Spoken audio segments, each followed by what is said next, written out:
নমস্কার বন্ধুরা, আমি পায়েল তোমাদের সঙ্গে চলে এলাম আর একটা নতুন রেসিপি শেয়ার করতে। তো আজকে বানাবো আমি মাছের ঝোল, ইলিশ মাছের ঝোল।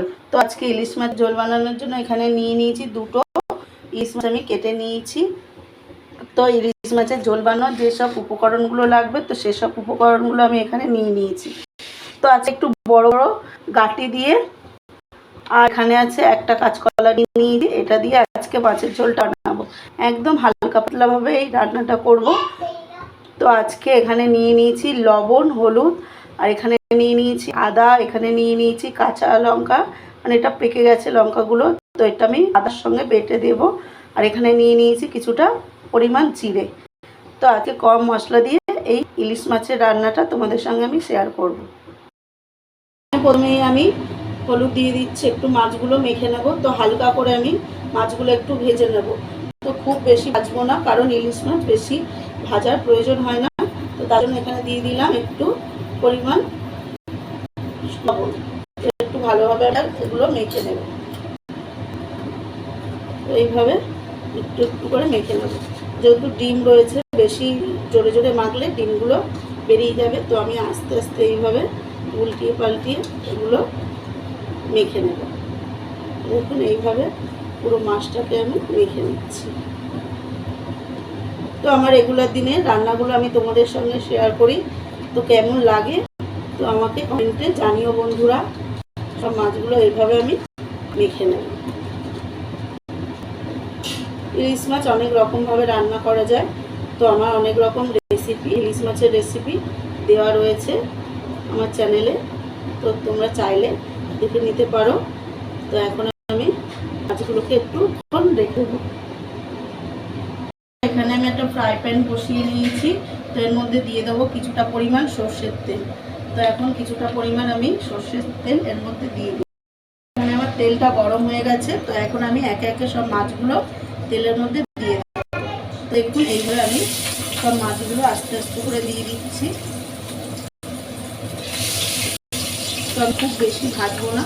তো দেখুন কীভাবে রান্নাটা গোটা করছি। দেখুন মাছের ডিমগুলো বেরিয়ে যাচ্ছে বন্ধুরা। আবার আস্তে আস্তে ছাড়ছি আমি। এবার আমি হাতিয়ে দিচ্ছি, নাহলে অসুবিধা হয়ে যাচ্ছে। এই দেখুন মাছগুলো এইভাবে আমি দিয়ে দিচ্ছি। তো পুরো মাছগুলো আমি একটু ভাজতে সময় দেবো। পুরো এখন মাছগুলো আমি আস্তে আস্তে করে ফিরিয়ে নেবো। তো এক পিস করে আমার ভাজা হয়ে গেছে। তো দেখুন এইভাবে সব মাছগুলো আমি ফিরিয়ে দিচ্ছি। তো আমি প্রথমেই বললাম যে এখানে আমি বেশি ভাজবো না মাছগুলো। তো এইভাবে আস্তে আস্তে করে আমি এগুলো ফিরিয়ে দিচ্ছি। তো ইলিশ মাছ খুব বেশি ভাজলে এর টেস্ট চলে যায় বন্ধুরা। তার জন্য আমি কম ভাজবো। তো অনেকেই এটা বেশিও ভাজে, কিন্তু আমি এখানে কম ভাজি। দেখুন তো এই পিঠটা কিছুক্ষণ ধরে আমি ভেজে নেব। বন্ধুরা এখানে আমার দেখুন মাছগুলো ভাজা হয়ে গেছে। তো আমি সব মাছগুলো এক এক করে তুলে নেব। সব মাছগুলো এবার তুলে নিচ্ছি। দেখুন বন্ধুরা এখানে বাকি মাছগুলো আমি দিয়ে দিচ্ছি। তো বন্ধুরা কারা কারা ইলিশের মাথা খেতে পছন্দ করো কমেন্টে জানিও বন্ধুরা। তো আমি বাকি যে মাছগুলো আছে একইভাবে সব মাছগুলো আমি ভেজে নেব। এখানে আমার সব মাছগুলো ভাজা হয়ে গেছে। তো এখন আমি এই তেলের মধ্যে কচুগুলো ভেজে নেব। তো এখানে গাঁটি কচু আমি নিয়েছি। তো দেখুন একটু বড় সাইজের কেটেছি। এই বড় সাইজের গাঁটিগুলো খেতে দারুণ বন্ধুরা। তো এটা আমি এইভাবে একটু নাড়াচাড়া দিয়ে এখানে হলুদ দেবো না, ভেজে নেব। কিছুক্ষণ ধরে একটু লাল লাল করে একটু ভেজে নেব। এখানে আমার সব কাঠিগুলো দেখুন একটু লাল লাল করে ভেজে নিয়েছি। তো এখন আমি এগুলো নামিয়ে নেব। পরিষ্কার কড়াই বসিয়ে দিয়েছি। তো তার মধ্যে দিয়ে দিচ্ছি কিছুটা পরিমাণ সর্ষের তেল। তো এখন আমি দিয়ে দেবো কিছু এখানে জিরে। তো জিরেটা আমি একটু লাল লাল করে ভেজে নেব, ভেজে তুলে নেব। লাল লাল করে আমি এখানে জিরেটা ভেজে তুলে নিচ্ছি।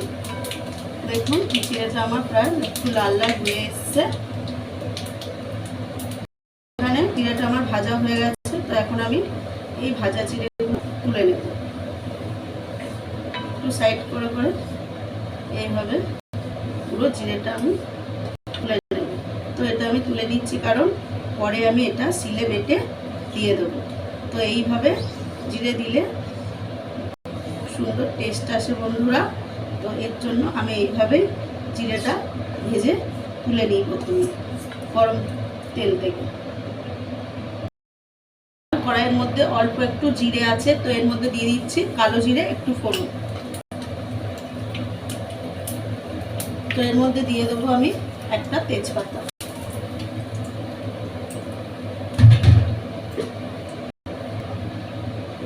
তো এর মধ্যে দিয়ে দেবো এখন আমি আদা আর কাঁচা লঙ্কা পেস্টটা। তো আপনারা একটু ভালোভাবে নাড়াচাড়া দিয়ে নেবো বন্ধুরা। তো দেখুন এইভাবে আমি রান্নাটা করছি।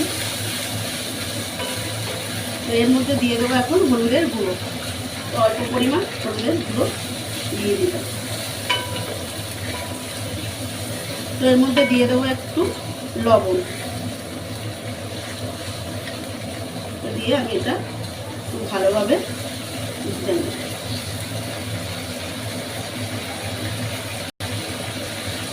তো আর একটু হলুদের গুঁড়ো দিয়ে দিলাম। তো এর মধ্যে একে একে দিয়ে দেবো আমি এখন যে গাটি কচুগুলো আমি ভেজে রেখেছিলাম। তো ওই গাটি কচুগুলো আমি এখন দিয়ে দিচ্ছি। সব গাটি কচুগুলো দিয়ে দিলাম।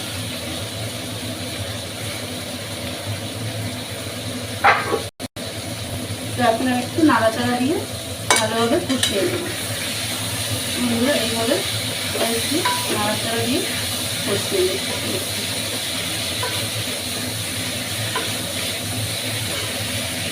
একটু কষিয়ে দেবো। এখানে আমি দিয়ে দিচ্ছি কিছুটা পরিমাণ জল। তো আমি গরম জল এখানে দিচ্ছি তাড়াতাড়ি হয়ে যাওয়ার জন্য, যেহেতু এটা কচু দিয়েছি তো তার জন্য আমি এখানে জল ইউজ করলাম। তো যদিও গাটি কচু গলা চুলকায় না, তাও আমি একটু গরম জল দিয়ে দিলাম। তো এটা কিছুক্ষণ এখন ঢাকে রেখে দেব। এখানে পুরো গাটিগুলো সব আমার সিদ্ধ হয়ে গেছে। তো এখন আমি মাছগুলো একে একে দিয়ে দিচ্ছি। তো এটা আমি খুব বেশি ঝোল করবো না। দেখুন এখানে সব মাছগুলো আমি আস্তে আস্তে এভাবে দিয়ে দিচ্ছি। তো দেখুন এইভাবে সব মাছগুলো দিয়ে দিয়েছি। তো কিছুক্ষণ আরও ফুটিয়ে নেব। কিছুক্ষণ ধরে আমি মাছটা দিয়ে ফুটিয়ে নিয়েছি। তো এখন আমি এখানে জিরে বেটে নিয়েছি, একটু জল দিয়ে চিলে বেটে নিয়েছি। তো এখন জিরে বাটাটা চারদিক থেকে ঘুরিয়ে দিলাম। তো আর একটু ফুটাবো বন্ধুরা। এখানে একটু দিয়ে দেবো এখন সর্ষের তেল। তো অল্প পরিমাণ একটু সর্ষের তেল দিয়ে দিলাম।